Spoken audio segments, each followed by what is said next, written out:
سیدنا غوث اعظم رضی اللہ تعالیٰ عنہ کی ذات وہ ذات ہے جن کی ولادت باسعادت پر اللہ رب العزت نے اہل علاقہ کو 1100 بیٹے عطا کیے۔ ماں کے بطن ہی سے 18 پارے قرآن مجید فرقان حمید کے آپ نے حفظ کر لیے، اور جب آپ ماں کے بطن میں تھے اور ماں کو جب چھینک آتی تو اس پر الحمدللہ کہتی، تو سرکار غوث اعظم رضی اللہ تعالیٰ عنہ بطن اطہر میں ہی یرحمک اللہ کے ساتھ اس کا جواب دیا کرتے تھے۔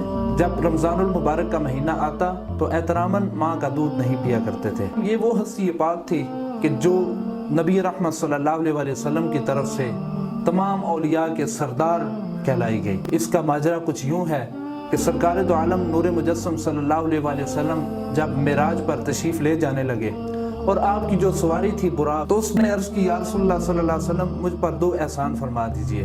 ایک تو جب آپ جنت میں داخل ہونے لگیں اور جس سواری کا آپ انتخاب فرمائیں گے وہ سعادت مجھے عطا کیجئے، اور دوسرا یا رسول اللہ صلی اللہ علیہ وسلم میری گردن پر اپنا دست اقدس پھیر دیجئے۔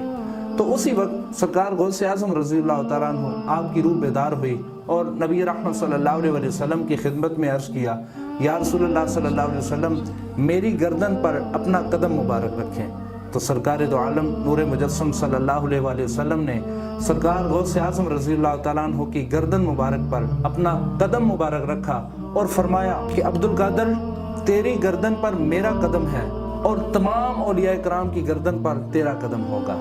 ناظرین، اس سے بڑھ کے شان اور کیا ہوگی کہ سرکار دو عالم نور مجسم صلی اللہ علیہ وسلم تمام اولیاء کاملین کی سرداری کا جو سرٹیفکیٹ ہے وہ خود ارشاد فرما رہے ہیں۔ ایک مرتبہ کسی نے آپ سے پوچھا کہ آپ کو ولایت کا علم کب ہوا، کب آپ کو معلوم ہوا کہ آپ ولی ہیں، آپ کو ولایت پر فائز کیا گیا ہے؟ تو آپ نے ارشاد فرمایا کہ 10 سال کی عمر میں جب میں مکتب پڑھنے کے لیے جایا کرتا تھا تو ہاتف غیبی سے آواز آتی افصحوا لولی اللہ، میرے ولی کے لیے رستہ کھلا کر دو، میرے ولی کے لیے رستہ جو ہے وہ وسیع کر دو، حتیٰ یجلسوا، یہاں تک کہ وہ بیٹھ جاتے۔ سیدنا غوث اعظم کے پاس فرشتے بھی حاضر ہوا کرتے تھے، حضرت خضر علیہ السلام بھی آپ کے پاس حاضری دیا کرتے تھے، جنات بھی آپ کی خدمت میں حاضری دیا کرتے تھے۔ آپ نے ارشاد فرمایا نظرت الی بلاد اللہ جمعا کخردلۃ علی حکم اتصال، فرمایا میں اللہ کے تمام شہروں کو ایسے دیکھتا ہوں جس طرح ہتھیلی کے اوپر رائی کا دانہ ہوتا ہے۔ سیدنا غوث اعظم رضی اللہ تعالیٰ عنہ کے بے شمار القابات ہیں، سینکڑوں والیاں ان کے القابات پر آج تک آئے بھی ہیں اور قیامت تک آتے رہیں گے۔ میں چند ایک القابات برکت کے لیے آپ کی خدمت میں عرض کرنا چاہوں گا۔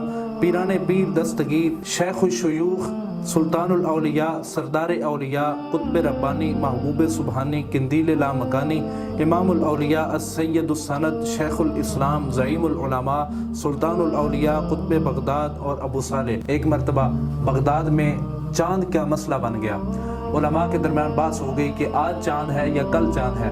رمضان المبارک کے بارے میں بحث ہوئی کہ کل پہلا روزہ ہے یا آج پہلا روزہ ہے۔ تو پریشانی کے عالم میں اسی کشمکش میں یہ معاملہ سرکار غوث اعظم رضی اللہ تعالیٰ عنہ کی والدہ محترمہ کے پاس پہنچ گیا۔ تو سرکار غوث اعظم رضی اللہ تعالیٰ عنہ کی والدہ ارشاد فرماتی ہے کہ آج پہلا روزہ ہے۔ اب لوگ حیران ہو کر پوچھتے ہیں کہ آپ کو کیسے پتا کہ آج پہلا روزہ ہے؟ تو وہ فرمانے لگی کہ آج غوث اعظم رضی اللہ تعالیٰ عنہ نے دودھ نہیں پیا، رمضان کے احترام میں آج آپ نے دودھ نہیں پیا، لہٰذا آج ہی پہلا روزہ ہے۔ یہ مقام ہے، یہ مرتبہ ہے سرکار غوث اعظم رضی اللہ تعالیٰ عنہ کا۔ اور کشف والے اتنے تھے کہ ایک مرتبہ آپ نے بڑا خوبصورت جبہ پہنا ہوا تھا اور وہ جبہ پہن کر آپ گھر سے باہر نکلے۔ اب رستے میں ایک چور آتا ہے، وہ دیکھتا ہے کہ اس آدمی نے، اس بزرگ نے بڑا خوبصورت جبہ پہنا ہوا ہے۔ اب اس کا دل للچا جاتا ہے، اس کے دل میں یہ خیال پیدا ہوتا ہے کہ یہ جبہ ان سے چھینا جائے۔ اب وہ جبہ چھیننے کے لیے اس لالچ میں سرکار غوث اعظم رضی اللہ تعالیٰ عنہ کے پیچھے چل پڑتا ہے۔ تو قریب ہی جب ویرانے میں آپ پہنچتے ہیں تو وہاں جا کر وہ سرکار غوث اعظم رضی اللہ تعالیٰ عنہ کے جبے پر ہاتھ ڈالتا ہے کہ اس کو چھین کر میں ان سے الگ کر لوں۔ تو جب اس نے جبے پر ہاتھ ڈالا تو سیدنا غوث اعظم رضی اللہ تعالیٰ عنہ چونکہ اہل نظر تھے، انہوں نے اللہ رب العزت کی بارگاہ میں ہاتھ اٹھائے اور عرض کی یا اللہ اس نے میرے دامن کو پکڑا ہے، اس نے میرے دامن کو چھوا ہے، میں تیری بارگاہ میں دعا کرتا ہوں کہ قیامت تک یہ میرا دامن نہ چھوڑے۔ آج اللہ رب العزت نے اس چور کو ولی کا درجہ عطا کر دیا ہے۔ وہ ایک وقت تھا کہ اس نے دل میں یہ خیال پیدا کیا کہ یہ خوبصورت جبہ ان سے چرایا جائے، اور تب وہ چور تھا اور آج ایک وقت ہے کہ وہ اللہ رب العزت کا ایک کامل ولی ہے۔ یہ سرکار غوث اعظم رضی اللہ تعالیٰ عنہ کی نگاہ کا فیضان ہے، یہ آپ کے اٹھے ہوئے ہاتھوں کا صدقہ ہے کہ اللہ رب العزت اس چور کو اپنا ولی بنا لیتا ہے۔ ناظرین کرام، آپ کی شان پاک میں جتنے پروگرام کیے جائیں وہ کم ہیں۔ آپ کے مقام و مرتبے کو بیان کرنے کے لیے بے شمار پروگرام بھی اگر کیے جائیں تو لفظ بھی کم پڑ جائیں گے، ہمارا وقت بھی جو ہے وہ بھی کم پڑ جائے گا، لیکن آپ کی شان، آپ کا مقام و مرتبہ ختم نہیں ہوگا۔